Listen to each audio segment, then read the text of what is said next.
Welcome to the project, the P5JS project for our tech class, step number 1.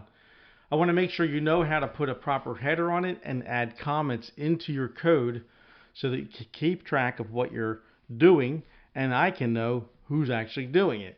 So I've taken a picture here and I have the screen already filled out for us, and you'll notice that over here I have, let's use green. I like green.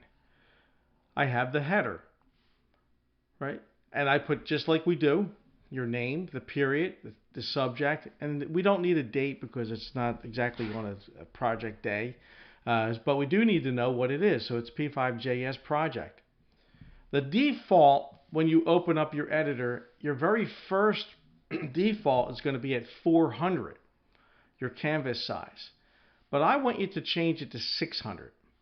Now, make sure you're following the correct format on here. Function, command, right? So the create canvas is very specific. It has to be in that syntax in order for it to work. And what I've done is I've created it so that it is, let's just say, make that a little thinner so it's easier. And that's not helping me any. Let's put that right here. So we have 0, 0. That's the coordinate. This is the X, and this is the Y. And it runs from the top down. Okay?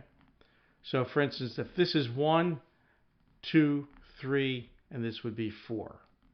And it's the same deal here with the X. It starts at 0 and then it goes over, goes up. In our case, we are setting it at 600. So you're going to have 600 all the way over here and 600 all the way down here. So the Y and the X.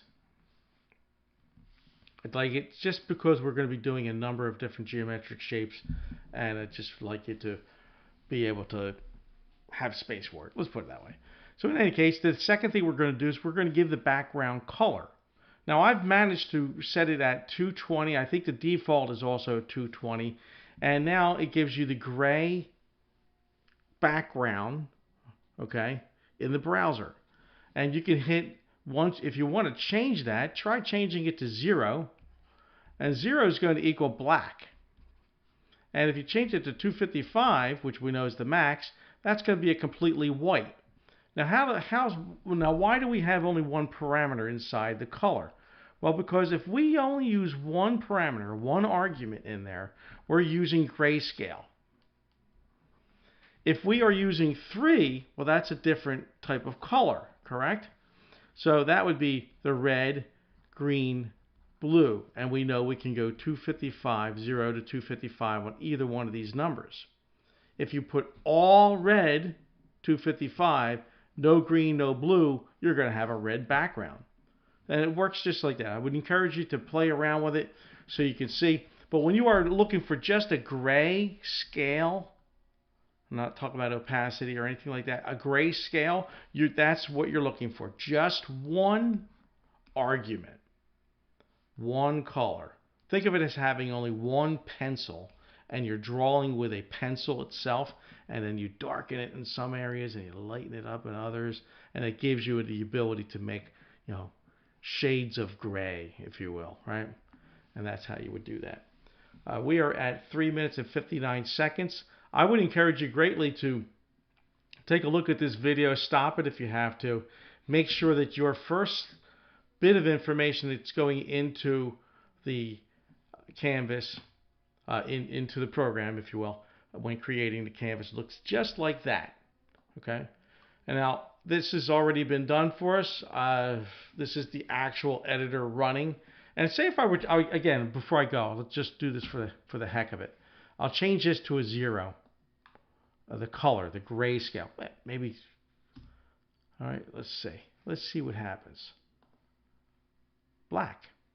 Right? If I change that to the complete opposite end of gray, this is like the most gray, right? This would be scribbling dark on your paper. Let's go 255. Let's run it. You can see that it's white. So we're picking somewhere in the sweet spot, somewhere in the middle. You can go 200 or you can go 220. Whatever your preference is, it makes no difference to me. As long as you have it large enough so you can have plenty of room to work with, that would be fine with me. 5 minutes and 13 seconds gives you a good handle on what I expect the first couple lines of your code to look like. Make sure that you run it. I would hit auto refresh so that you can be sure that you're keeping up with the code and you're not making mistakes as you go along. The console will tell you if you have any syntax errors, and there you go. Very simple. Let's keep it simple because we don't want to complicate this one.